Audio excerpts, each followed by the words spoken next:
ಹಸಿ ಕಸ ಪ್ರತಿ ದಿವಸ ನಮಗೆ 25ರಿಂದ 27 ಟನ್ ವರೆಗೂ ಹಸಿ ಕಸ ಬರುತ್ತೆ. ಮಾರ್ಕೆಟ್ ವೇಸ್ಟ್, ಮನೆ ಮನೆ ತ್ಯಾಜ್ಯ ಸಂಗ್ರಹಣೆಯಿಂದ ಹಸಿ ಕಸ ಬೇರ್ಪಡೆಯಾಗಿರೋದು, ಮತ್ತೆ ಹೋಟೆಲ್ ವೇಸ್ಟ್ ಇಂದ ನಮ್ಗೆ ಈ ತರ ಕಸ ಬಂದಾಗ ಇದನ್ನ ಪ್ರತಿದಿನ ನಾವು ಶೇಖರಣೆ ಮಾಡ್ಕೊಳ್ತೀವಿ. ಶೇಖರಣೆ ಮಾಡಿ ಇದರಲ್ಲಿರೋ ಸಣ್ಣ ಸಣ್ಣ ಪ್ಲಾಸ್ಟಿಕ್ಸ್ ಎಲ್ಲ ಏನಿದೆಲ್ಲ ಅದನ್ನ ಸಪರೇಟ್ ಆಗಿ ತೆಗೆದು ಅದನ್ನ ನಾವು 43 ದಿವಸಕ್ಕೆ ಒಂದು ಬೆಡ್ಡಿಂಗ್ ಲೇಯರ್ ತರ ಮಾಡ್ಕೊಂಡು ಅದನ್ನ ನಾವು ಕೊಳಿಲಿಕ್ಕೆ ಬಿಡ್ತೀವಿ. ಹೇಗೆ ಅಂದ್ರೆ ಈ ರೀತಿ ಬೆಡ್ ಮಾಡ್ಕೊಳ್ತೀವಿ. ಇದು 43 ದಿವಸಕ್ಕೆ ಇನ್ನು 5 ದಿವಸ ಇದೆ ಇದು ಮಿಷಿನ್ ರನ್ ಆಗಕ್ಕೆ. ಇದನ್ನೇನ್ ಮಾಡ್ತೀವಿ ಅಂದ್ರೆ ಫಸ್ಟ್ ಒಂದು ಲೇಯರ್ ಹಸಿ ಕಸ ಹಾಕಿ ಅದ್ರ ಮೇಲೆ ಎಲೆಗಳನ್ನ ಹಾಕ್ತಿವಿ. ಎಲೆ ಹಾಕಿ ನೀರ್ ಸ್ಪ್ರೇ ಮಾಡ್ತೀವಿ. ನೀರ್ ಸ್ಪ್ರೇ ಮಾಡಿದಾಗ ಆ ಎಲೆಯಲ್ಲಿರೋ ತೇವಾಂಶ ಎಲ್ಲ ನೀರು ಕೆಳಗಡೆ ಇರೋ ಹಸಿ ಕಸದ ಮೇಲೆ ಕುತ್ಕೊಳ್ಳುತ್ತೆ. ಅದಾದ್ಮೇಲೆ ಏನ್ ಮಾಡ್ತೀವಿ ಅಂದ್ರೆ EVM ಕಲ್ಚರ್ ಅಂತ ಒಂದು ದ್ರಾವಣ ಇದೆ. ಆ ದ್ರಾವಣನ ನಾವು ಸ್ಪ್ರೇ ಮಾಡಿದಾಗ ಬೇಗ ಡಿಕಂಪೋಸ್ ಆಗೋ ಸಾಧ್ಯತೆಗಳು ಜಾಸ್ತಿ ಇದೆ. ಆಮೇಲೆ ಈ ಹಸಿ ಕಸದಿಂದ ಉತ್ಪತ್ತಿ ಆಗುವಂತ ಬ್ಯಾಡ್ ಓಡರ್ ಸ್ಮೆಲ್ ಏನಿದೆ ಗೊತ್ತಾ, ಅದು ಬರೋದಿಲ್ಲ. ಹಂಗಾಗಿ ನಮ್ಗೆ ಕಸ ಕೊಳಿಲಿಕ್ಕೆ ಮತ್ತೆ ಅದು ಗೊಬ್ಬರ ಆಗ್ಲಿಕ್ಕೆ ತುಂಬಾ ಸಹಾಯ ಮಾಡುತ್ತೆ. ಆ ದ್ರಾವಣ ಅಂದ ಸ್ಪ್ರೇ ಮಾಡಿ ಅದ್ರ ಮೇಲೆ ಮತ್ತೆ ಏನ್ ಮಾಡ್ತೀವಿ, ಹಸಿ ಕಸ ಇನ್ನೊಂದು ಲೇಯರ್ ಹಾಕಿ ಮತ್ತೆ ಎಲೆ ಹಾಕಿ ಆ ತರ 3 ಬೆಡ್ಡಿಂಗ್ ಲೇಯರ್ ಮಾಡ್ಕೊಂಡು ಈ ತರ ಸ್ಪ್ರೆಡ್ ಮಾಡ್ಕೊಳ್ತೀವಿ. 43 ದಿವಸ ಆದ್ಮೇಲೆ ಇದು ಒಳ್ಳೆ ರೀತಿಯಾಗಿ ಗೊಬ್ಬರ ಆಗಿರುತ್ತೆ. ಇದನ್ನ ನಾವು ಮಿಷಿನ್ ಹಾಕೊಳ್ತೀವಿ. ಹಿಂಗೆ ಇವಾಗ ನಾವು ಹಳೆ ಕಾಲದಲ್ಲೆಲ್ಲ ನೋಡಿದ್ರೆ ರೈತರು ಏನ್ ಮಾಡ್ತಾ ಇದ್ರು ಅಂದ್ರೆ ಅವರು ನೆಲದಲ್ಲಿ ಬೆಳೆಯುವಂತಹ ಇವಾಗ ಅಕ್ಕಿ ಆಗಿದ್ರೆ ಅದ್ರ ಪದರನ್ನ ಏನ್ ಮಾಡ್ತಾರೆ ಅಂದ್ರೆ ಅಲ್ಲೇ ಹಾಕಿ ಅದ್ರ ಮೇಲೆ ಸಗಣಿ ಹಾಕಿ ಯಾವ ರೀತಿ ಮಾಡ್ತಾ ಇದ್ರು ಅದನ್ನೇ ನಾವು ಒಂದು ಸ್ಯಾನಿಟರಿ ಲ್ಯಾಂಡ್ ಫಿಲ್ ಸೈಟ್ ಅಂತ ಮಾಡಿ ಘನತ್ಯಾಜ್ಯ ನಿರ್ವಹಣೆ ಘಟಕದಲ್ಲಿ ಅದೇ ಪ್ರಾಸೆಸ್ ಮಾಡ್ತಾ ಇದೀವಿ. ಇಲ್ಲೇನಂದ್ರೆ ನೋಡಿದ್ರೆ ಇದು ನಾವು ಹೊಲದಲ್ಲೆಲ್ಲ ನೋಡಿದಾಗ ಹೆಂಗಿರುತ್ತೆ ಗೊಬ್ಬರ ಸೇಮ್ ಅದೇ ತರ ಇರುತ್ತೆ. ಇದನ್ನ ಒಂದ್ ಕಡೆ ಶೇಖರಣೆ ಮಾಡಿ ಇಟ್ಕೊಂಡಿರ್ತಾರೆ. ಅದನ್ನ ಆಮೇಲೆ ಏನ್ ಮಾಡ್ತಾರೆ, ಡೈರೆಕ್ಟ್ ಆಗಿ ನೆಲಕ್ಕೆ ಅವರು ಉಪಯೋಗಿಸ್ಕೊಳ್ತಾರೆ. ನಾವೇನ್ ಮಾಡ್ತೀವಿ, ಇದನ್ನ ಮಿಷಿನ್ಗೆ ಹಾಕ್ತಿವಿ. ಯಾಕಂದ್ರೆ ಪೌಡರ್ ಇದರಲ್ಲಿ ಬೇಕು ಅಂತ ಹೇಳಿದ್ರಿಂದ ಇದರಲ್ಲಿ ಇರೋ ಇನ್ನೂ ಸ್ವಲ್ಪ ಪ್ಲಾಸ್ಟಿಕ್ ಏನಾದ್ರು ಗೊತ್ತಿಲ್ಲದೆ ಹಂಗೆ ಮಿಕ್ಸ್ ಆಗಿದ್ರೆ ಅದನ್ನ ಸಪರೇಟ್ ಮಾಡ್ಕೊಳ್ಳೋಕೆ ಅದನ್ನ ಮಿಷಿನ್ಗೆ ಹಾಕ್ತಿವಿ. 43 ದಿವಸ ಆದ ತಕ್ಷಣ ಅದಕ್ಕಿಂತ ಮುಂಚೆ ಅಲ್ಲಿ ತೋರಿಸ್ತೀವಿ. ಅಲ್ಲಿ 15 ಡೇಸ್ ಹೆಂಗಿರುತ್ತೆ, 23 ದಿವಸಕ್ಕೆ ಹೆಂಗಿರುತ್ತೆ, 43 ದಿವಸಕ್ಕೆ ಹೆಂಗಿರುತ್ತೆ ಅನ್ನೋದು ಇದೆ. ಇದು 43 ಡೇಸ್ಗೆ ಇನ್ನೂ 5 ದಿವಸ ಇದೆ. 5 ದಿವಸ ಆದ್ಮೇಲೆ ಇದನ್ನ ಮಿಷಿನ್ಗೆ ಹಾಕ್ತಿವಿ. ಇದು ನಮ್ಮ ಟ್ರಾಮಲ್ ಮಿಷನ್ ನೋಡಿ. ಇದು ಅಲ್ಲಿ ನಾವು ಒಣಗಿಸಿರುವಂತಹ ಗೊಬ್ಬರ ಅದನ್ನ ಏನ್ ಮಾಡ್ತೀವಿ ಅಂದ್ರೆ ಮಿಷನ್ಗೆ ಹಾಕ್ತಿವಿ. RDF ಅಂದ್ರೆ ಹಸಿ ಕಸದಲ್ಲಿ ನಾವು ಗೊಬ್ಬರ ಮಾಡಿರುವಂತ ಕಸದಲ್ಲಿ 43 ದಿವಸ ಆದ್ಮೇಲೆ ಇದು ಕೊಳಿಯೋದೇ ಇಲ್ಲ. ಇದನ್ನೇನು ಮಾಡಕ್ ಆಗಲ್ಲ ನಾವು ಅಂತದೆಲ್ಲ ಈ ಮಿಷನ್ ಏನ್ ಮಾಡುತ್ತೆ ನಮ್ಗೆ ಸಪರೇಟ್ ಮಾಡಿ ಹೋಗ್ಬಿಡತ್ತೆ ನೋಡಿ. ಈ ತರ ಇದನ್ನ RDF ಅಂತೀವಿ. ಇಲ್ಲಿಂದ ಏನಾಗತ್ತೆ, ಇನ್ನರ್ಟ್ ಇದು ಅದನ್ನ ಇನ್ನೂ ಸಣ್ಣದಾಗಿ ಮೆಜರ್ಮೆಂಟ್ ಮಾಡಿ ಸಣ್ಣ ಪ್ರಮಾಣದಲ್ಲಿ ಕೊಡೋದ್ರಿಂದ ಇದನ್ನ ನಾವು ಯಾವ್ದಕ್ಕೂ ಬಳಸಕ್ಕೆ, ಯಾವ ವ್ಯವಸಾಯಕ್ಕೂ ಇದನ್ನ ಬಳಸಕ್ಕೆ ಇದು ಪ್ರಯೋಜನ ಆಗಿರುವುದಿಲ್ಲ. ಹಂಗಾಗಿ ಇದನ್ನ ಇನ್ನರ್ಟ್ ವೇಸ್ಟ್ ಅಂತ ಹೇಳ್ತೀವಿ. ಇದು ಸಪರೇಟ್ ಆಗಿ ಬರುತ್ತೆ. ನಾವು ಕೈಯಿಂದ ತಗೊಳ್ತಾ ಇದೀವಿ ನೋಡಿ. ಇದು ಒಂದ್ ಲೇಯರ್. ಇದನ್ನ ನಾವು 2 ಸಲ ಮಿಷನ್ ಹಾಕಿದ್ರೆ ನಮ್ಗೆ ಆತರ ಪೌಡರ್ ಲೇಯರ್ ಬರುತ್ತೆ.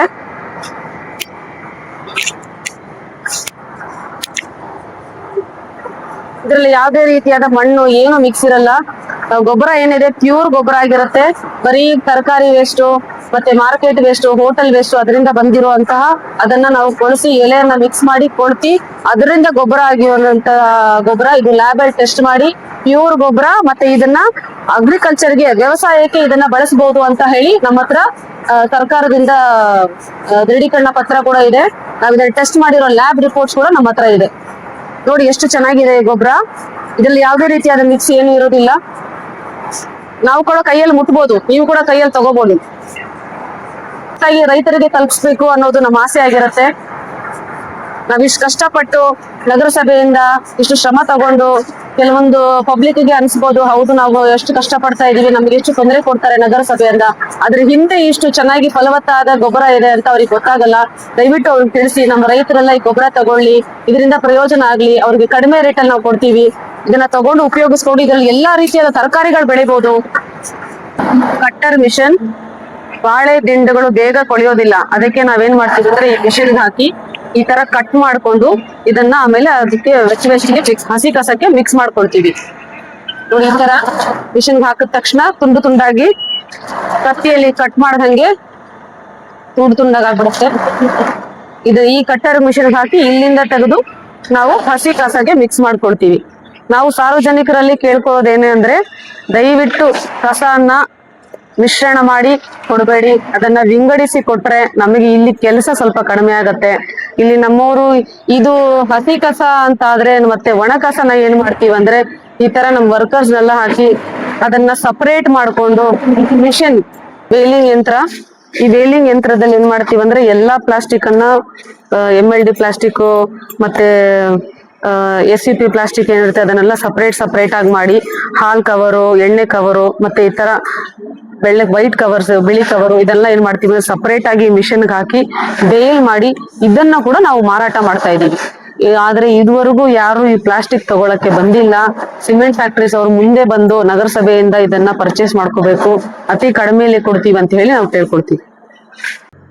ಸಾರ್ವಜನಿಕರಿಗೆ ನಗರಸಭೆ ವತಿಯಿಂದ ನಮಸ್ತೆ. ನಮ್ಮ ಪೌರಾಡಳಿತ ನಿರ್ದೇಶನಾಲಯ ಮತ್ತು ಜಿಲ್ಲಾಧಿಕಾರಿಗಳ ಆದೇಶದ ಮೇರೆಗೆ, ನಮ್ಮ ಪೌರಾಯುಕ್ತರ ಆದೇಶದ ಮೇರೆಗೆ ಇವತ್ತು ನಾವು ನಿಮಗೆ ಒಂದು ಅದ್ಭುತವಾದ ಒಂದು ವಿಷಯವನ್ನ ತಿಳಿಸ್ತಾ ಇದ್ದೀವಿ. ಏನಂದ್ರೆ ನಗರಸಭೆಯಲ್ಲಿ ಈ ಕಸ ವಿಂಗಡಣೆ ಅನ್ನೋದು ಎಲ್ರಿಗೂ ಒಂದು ದೊಡ್ಡ ಕನ್ಫ್ಯೂಷನ್ ಆಗಿದೆ. ಏನ್ ನಡೀತಾ ಇದೆ, ಕಸ ತಗೊಳ್ತಾರೆ, ಎಲ್ಲಿ ಹಾಕ್ತಾರೆ, ಹಸಿ ಕಸ ಅಂತಾರೆ, ಒಣ ಕಸ ಅಂತಾರೆ, ಅದನ್ನ ಏನ್ ಮಾಡ್ತಾರೆ ಅನ್ನೋದು ಜನರಲ್ಲಿ ಒಂದು ಗೊಂದಲ ಇದೆ. ಆಮೇಲೆ ಅದು ನಾವು ಏನ್ ಮಾಡ್ತಾ ಇದೀವಿ ಅಂತ ಇವತ್ತು ತಿಳಿಸ್ಬೇಕು ಅಂತ ನಮ್ಮ ಪೌರಾಯುಕ್ತರ ಆದೇಶದ ಮೇರೆಗೆ ಇವತ್ತು ಒಂದು ಸಣ್ಣ ಇದ್ ಮಾಡ್ತಾ ಇದೀವಿ. ಏನಂದ್ರೆ ನಗರಸಭೆಯಲ್ಲಿ 65% ಕಸ ಶೇಖರಣೆ ಆಗುತ್ತೆ.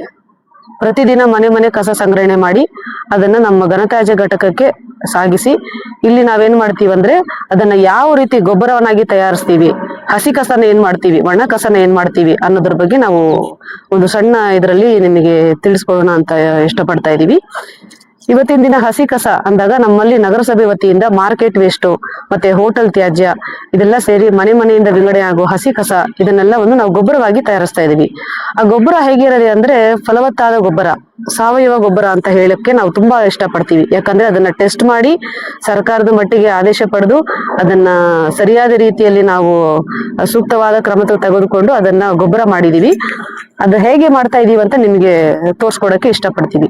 ನೋಡಿ, ಸಾವಯವ ಗೊಬ್ಬರ ನಗರಸಭೆ ವತಿಯಿಂದ ಮನೆ ತ್ಯಾಜ್ಯ ಸಂಗ್ರಹಣೆ, ಮಾರ್ಕೆಟ್ ವೇಸ್ಟ್ ಇಂದ ಉತ್ಪತ್ತಿ ಮಾಡಿರುವಂತಹ ಸಾವಯವ ಗೊಬ್ಬರ. ರೈತರಿಗೂ ದಯವಿಟ್ಟು ನಾವು ಮನವಿ ಮಾಡ್ಕೊಳ್ಳೋದೇನೆಂದ್ರೆ, ಇಷ್ಟು ಕಷ್ಟಪಟ್ಟು ಗೊಬ್ಬರನ ತಯಾರಿಸಿದೀವಿ, ಇದು ಒಳ್ಳೆ ಕ್ವಾಲಿಟಿ ಗೊಬ್ಬರ ಆಗಿರುತ್ತೆ. ಇದಕ್ಕೆ ಪರೀಕ್ಷೆ ಮಾಡಿ ನಾವು ಅಗ್ರಿಕಲ್ಚರ್ ಡಿಪಾರ್ಟ್ಮೆಂಟ್ ಇಂದ ಪರೀಕ್ಷೆ ಮಾಡಿ ರಿಪೋರ್ಟ್ಸ್ ತಗೊಂಡಿದೀವಿ. ಎಲ್ಲ ರೈತರಿಗೂ ನಾವು ಕೇಳ್ಕೊಳ್ತೀವಿ, ಇದನ್ನ ತಗೊಂಡು ನಿಮ್ಮ ಹೊಲ ಗದ್ದೆಗಳಿಗೆ ಧೈರ್ಯವಾಗಿ ಉಪಯೋಗಿಸಬಹುದು, ಎಲ್ಲಾ ಬೆಳೆನ ಇದರಲ್ಲಿ ಬೆಳಿಬಹುದು ಅಂತ ಕೇಳ್ಕೊಳ್ತೀವಿ. ಮೇಡಮ್, ಇಲ್ಲಿ ಏನಾಗಿದೆ ಅಂದ್ರೆ ತಾವು ಗೊಬ್ಬರ ಬಂದು ಸ್ವಲ್ಪ ರೇಟ್ ಜಾಸ್ತಿ ಇದೆ, ಅದಕ್ಕೋಸ್ಕರ ಯಾರು ಬರ್ತಾ ಇಲ್ಲ ಅಂತ ಹೇಳ್ತಾರೆ. ಈ ಗೊಬ್ಬರದ ಕ್ವಾಲಿಟಿ ಮತ್ತೆ ನೀವು ಕೊಡೋ ಪ್ರೈಸ್ ನ ಹೇಳ್ಬಿಟ್ರೆ ನೋಡ್ಕೊಂಡು ಬರೋರಿಗೆ ಸ್ವಲ್ಪ ಈಸಿ ಆಗಿರುತ್ತೆ. ಹೌದು ಸರ್, ಇದು ಗೊಬ್ಬರ ಕ್ವಾಲಿಟಿ ಬಂದು ನಾವು ಈ ತರ ಬ್ಯಾಗ್ ಅಲ್ಲೇ ಪ್ರಿಂಟ್ ಮಾಡ್ಬಿಟ್ಟಿದೀವಿ. ಜಿಲ್ಲಾಧಿಕಾರಿಗಳ ಆದೇಶದಂತೆ ಈ ರೀತಿ ನಾವು ಗೊಬ್ಬರನ ಈ ಚೀಲದಲ್ಲಿ ಫಿಲ್ ಮಾಡಿ 1 kg 5 ರೂಪಾಯಿ ಅಂತ ಕೊಡ್ತಾ ಇದ್ವಿ. 1 kg 5 ರೂಪಾಯಿ ಅಂದ್ರೆ 1 ಟನ್ನು 5,000 ರೂಪಾಯಿ. ಆದ್ರೆ ನಮ್ಮ ರೈತರಿಗೋಸ್ಕರ ಇದನ್ನ 3,500ರಿಂದ ಕಡಿಮೆ ಕೊಡೋಕೆ ನಾವು ಇಷ್ಟಪಡ್ತೀವಿ. ಯಾಕಂದ್ರೆ ಕಡಿಮೆ ಅಂದ್ರೆ 2,500 ರೂಪಾಯಿ ಕೊಡ್ತೀವಿ. 1 ಟನ್ನು 2,500 ರೂಪಾಯಿ ಕೊಡ್ತೀವಿ.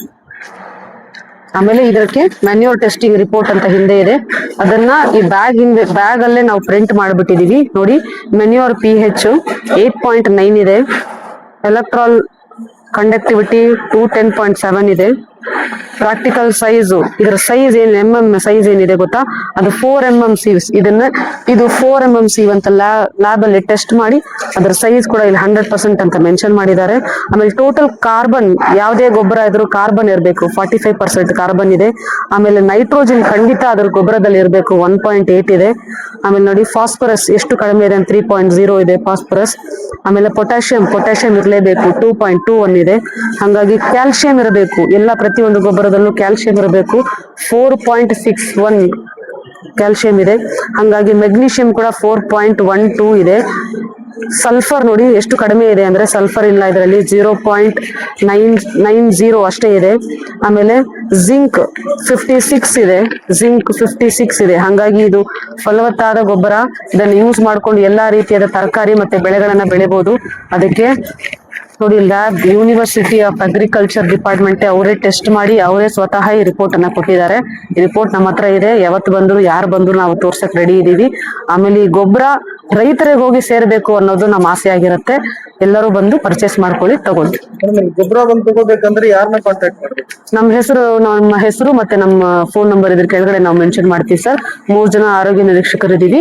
ನಮ್ಮನ್ನ ಕಾಂಟ್ಯಾಕ್ಟ್ ಮಾಡಿದ್ರೆ ಎನಿ ಟೈಮ್ ಈ ಗೊಬ್ಬರನ ನಾವು ನಿಮ್ಗೆ ಸಾಧಿಸ್ತೀವಿ. ಟೈಮಿಂಗ್ ಏನಾಗಿದೆ ಮೇಡಮ್? ಈ ಟೈಮ್ ಬರಬೇಕು ಅಂತ ಏನಾದಿಲ್ಲ? ಬೆಳಗ್ಗೆ 9 ರಿಂದ 2 ಗಂಟೆವರೆಗೂ ಇಲ್ಲಿ ಲ್ಯಾಂಡ್ ಫಿಲ್ ಸೈಟ್ ಅಲ್ಲಿ ನಮ್ಮ ವರ್ಕರ್ಸ್ ಇರ್ತಾರೆ, ನಮ್ಮ ಕಾರ್ಮಿಕರು ಕೆಲಸ ಮಾಡ್ತಾ ಇರ್ತಾರೆ. ನೀವು ಇಲ್ಲಿ ಬಂದಾಗ ಅವ್ರು ನಮ್ಗೆ ಕರೆ ಮಾಡ್ತಾರೆ, ಇಲ್ಲ ನೀವೇ ನಮ್ಮ ನಂಬರ್ ಕೊಡ್ತೀವಿ, ಕರೆ ಮಾಡಿ ಬಂದು ನಮ್ಗೆ ಕಾಂಟ್ಯಾಕ್ಟ್ ಮಾಡಿ ತಗೊಳ್ಬೇಕು.